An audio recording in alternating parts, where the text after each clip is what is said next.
What's up, y'all? You're watching Union Minded. I'm your host, Eric, and today we're going to get into a timeline of sorts from 1935 until the present, where we're going to discuss labor rights and how they came about, when they came about, and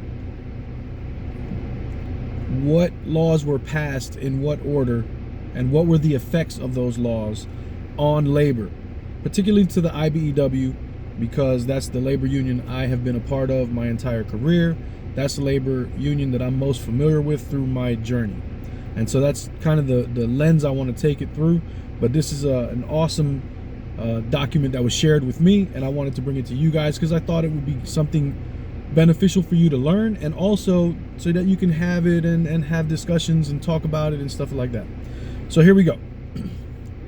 In 1935, Congress passes the Wagner Act, more commonly known as the National Labor Relations Act.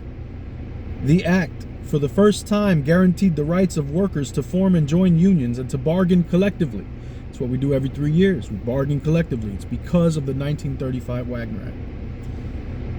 In addition, it allowed for engaging in concerted activities, including strikes, in support of these demands. We were able to strike legally for the first time. The act defined activities in which employers could no longer engage in their efforts to thwart unions. Mind you, this is an ongoing scientific study for these employers, how to bust unions. They come up with anti-union videos that they show employees in their orientation, lying blatantly about the benefits of unionism. So they've been at this for a very long time. Don't think this is new. To thwart labor. All right. Engaging in any of these illegal activities would constitute an unfair labor practice. Many employers refused to acknowledge the act, and it was not until 1937, when the Supreme Court ruled the act constitutional, that organized labor was able to benefit from the protections it provided. Side note, currently right now, Trader Joe's and some other companies are suing the NLRB, saying that the NLRB is unconstitutional. The Wagner Act created the NLRB. We have a crazy, super conservative corporatist Supreme Court. They just overturned Roe v. Wade. You think they're not coming for labor unions and the protections that these laws provide? They're coming. Oh, they've already been on the attack. They never stopped attacking, but they're coming. Project 2025, that project that everybody on the right likes to act like it's not a real thing, they're coming. They are currently working on those goals. They haven't stopped. This isn't new. They just happen to tell you. They're bold. They're blatant enough to say, we're so confident that we're going to put this out for the minions, so that you minions that are brainwashed and can ride with us, so that we can use you to make this happen. Come along for the ride. We're going to mess your life up too, but don't worry about it, because you'll be able to point at the other side and go, we got you. And you're going to eat off the same scrap bowl that they're eating off of. Peep game. So again, it wasn't until the Supreme Court back then ruled it constitutional that organized labor was able to benefit from the protections of the Wagner Act. Now we fast forward 10 years. They were so mad that the Wagner Act happened. And by the way, in those 10 years, union membership skyrocketed. We were 33% of the workforce, private and public, all across the board. 1/3 of everyone who worked in a union. Today, that number is under 10%. It's around 7% of private sector jobs that are unionized. 1947, Congress passes the Taft-Hartley Act, also referred to as the Labor Management Relations Act, or the Act as amended. The Taft-Hartley Act expanded the illegal activities covered by the Act to include those that could be committed by unions. It is significant to note that there are twice as many activities barred for unions as there are for employers. This amendment, this act, the Taft-Hartley Act, was a direct result of the Wagner Act, and it sought out to weaken the Wagner Act as best as it could. The most significant and harmful aspect of the LMRA was the outlawing of closed shops. Prior to 47, union security clauses requiring that all workers became and remain members of the union in order to work for the employer were enforceable. This is no longer the case. In addition, Taft-Hartley gave states the right to pass right-to-work laws, more commonly in our circles known as right to work for less, because they are not named as they are as after what they are intended to do. They're named as a misnomer to make you think that it's a good thing. Meanwhile, the meat and potatoes of the act is really bad for you. Right to work for less laws. Of the 22 states that passed right to work for less laws, not one of them has an average income level above that of the national average. It's a right to work for less. In the 1950s and 70s, IBEW locals begin administering proficiency exams to determine the qualifications of perspective. Remember that prior to this time, the only qualifications to joining the IBEW was that you were gainfully employed in the industry and had no trouble remaining so. That means that you had a job and you had enough skill to keep that job. The impetus behind this disingenuous concern over qualifications was the fear of creating competition for my job, quote unquote. So in the 50s and 70s, while all these organizing campaigns were going on, they were also organizing in minorities, and they were also organizing in women. And there was a movement to protect, quote unquote, my job. We didn't want any of these non-union folks coming in, being organized in, because I went through apprenticeship. This is my job. I'm the one that we're the ones that built this. We can't just organize in people and they didn't go through apprenticeship. You've heard that attitude on the job site before. We are a hurtful aspect to our own cause with that attitude. We want to protect my job. This period of time also gave rise to the formation of the FBI requirements within the IBEW. This required that your father, brother, or in-law was already a member in order for you to join. In this manner, we could ensure that only true blue people were joining our organization. This is where we talk about nepotism. This is where we talk about exclusivity. This is where we talk about keeping the others out. We don't want y'all in here. This is for us. That's the attitude that undermines labor. It hurts labor.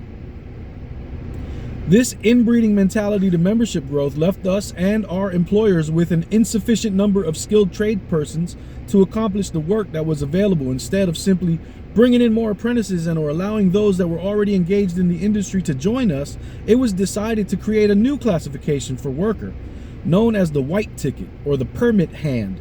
These individuals worked under our collective bargaining agreements and learned the trade through on-the-job training only. They did not attend school with our apprentices. They learned the trade from the best, and as a result, we created a pool of very qualified journeyman electricians. The only thing we did not give them was membership. Again, keeping them out. We didn't give them membership. The impetus for this ingenuous idea was to keep them from competing with me for a job when things slowed down. And things did slow down. Many economic factors, oil embargo, double-digit interest rates, led to multiple severe downturns in construction spending during the 70s and 80s. It was at this time that we turned away the very individuals who had worked side by side with us and whom we had trained and told them to do something other than electrical work. In some instances, these individuals were within months of vesting in some of our pension plans. And when we turned them away, they told the world that the union had stolen their pensions. While from a legal standpoint, this is incorrect. From a moral standpoint, it's true. Our answer to competing with the very individuals that we had trained and turned away was to take wage cuts. It took months for these givebacks and foregone raises to be negotiated and implemented. The non-union was able to roll their employees' wages back in one day. The union can never win a race to the bottom because the non-union can get there quicker. In the face of massive unemployment, we denied our contractors the one thing that they needed more than ever: apprentices. Most locals respond to slow times by not bringing in any new apprentices. Signatory contractors need apprentices more than ever in economic downturns in order to lower their composite rates when bidding against non-union contractors paying lower wages and little to no benefits. This leads to even more unemployment for journeymen, as our contractors are now less likely to pick up any new work. But the problem is even greater than that. While there are always going to be booms and busts in construction, continued advancements in technology and the simple fact that the population is always growing means an ever increasing need for construction. When we decided to bring in apprentices at a rate equivalent to the number of people that are retiring, and many locals were and are using this as a target, we were losing market share every day. In referencing, you can see that from 1983 to 1994, our membership numbers were stagnant, 83 to 94. This, despite the fact that we were once again organizing new members, illustrates that we were retiring at a significantly greater rate than we were bringing people into our apprenticeship. Absent organizing, we were retiring ourselves out of existence. So what is the conclusion of all of this? Now, I do want to stop here for a second just to point out, in the 80s, when they created the white ticket classification, or the permit hand, and they started using those workers and then got rid of them, that, if I'm not mistaken, directly resulted in the creation of MC Dean here in our jurisdiction in Local 26, turning away the owner of MC Dean, who wanted to become a member, and allowing him to go off on his own. He created a company on his own, and now that's our biggest non-union competitor. It was a mistake that we made way back then with this white ticket program and not allowing people to join our union. And now here we are, 40 years later. MC Dean's one of the biggest non-union contractors in the country and one of our biggest competitors, all because we did this here locally. This was part of our MO. This is where I tell you that we have to change our way of thinking, because the old ways ain't working, and it's on us to do what we got to do to survive. Conclusion. The vision of our founding fathers was to organize all those working within our trade into our brotherhood.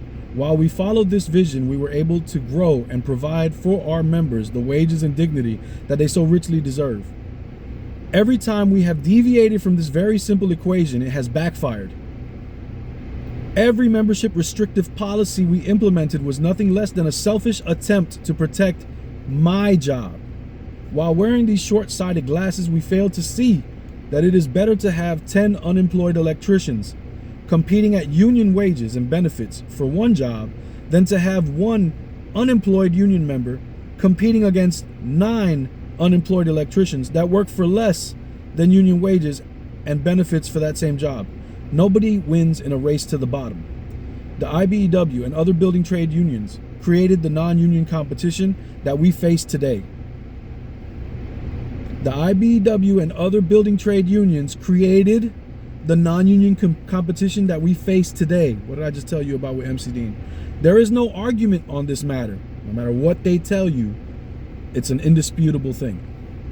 Plain and simple, we caused it, and we continue to pay the price for it. If we are to overcome this, we must organize. When we reach the 80 to 90% market share that we once enjoyed, it is incumbent on each of you to remember the mistakes of past generations and ensure that they never happen again.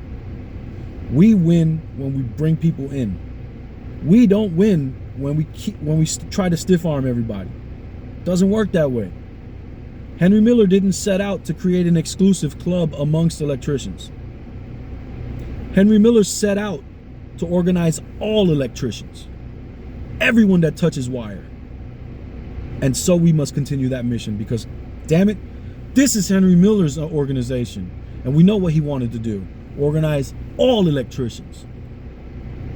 My name is Eric. You're watching Union Minded. Remember that the fight's not left and right. It's up and down. It's going to take solidarity to win always. Each one teach one. Get out there and reach one. And remember, there could be no union without you and I, front and center. Peace.